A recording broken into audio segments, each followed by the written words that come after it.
Hi friends, இன்றைக்கி நம்ம இது என்னென்னு பார்த்தீங்கன்னா, உருளைக்கிழங்குல சத்தான ஆரோக்கியமான கருப்பு கவுனி அரிசி லட்டு தாங்க நம்ம பார்க்க போகிறோம்.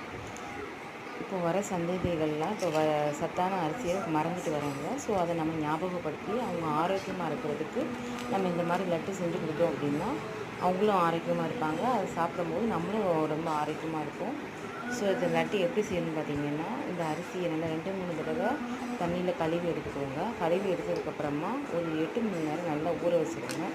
ஊற வச்சுட்டு இன்னொரு தடவை நல்லா வாஷ் பண்ணி அதை நல்லா ஃபில்ட்ரு பண்ணிவிட்டு ஃபேனுக்கு கீழே ஒரு வெள்ளை துணி விரித்து அதை நல்லா காய வச்சுக்கோங்க. காய வச்சு ஈரப்பதமே இருக்கக்கூடாதுங்க, அந்தளவுக்கு காய வச்சு எடுத்து மிக்சியில் அடிச்சுட்டு அது கூட தேங்காய், ஏலக்காய், நெய் இதெல்லாம் சேர்த்து இட்லி குட்டையை வச்சு அவிச்சு எடுத்துகிட்டு மறுபடியும் தேங்காய், நாட்டு சர்க்கரை, ஜீனிலாம் போட்டு செஞ்சு லட்டு மாதிரி செய்யலாம், புட்டு மாதிரியும் செய்யலாங்க. சூப்பராக இருக்கும்.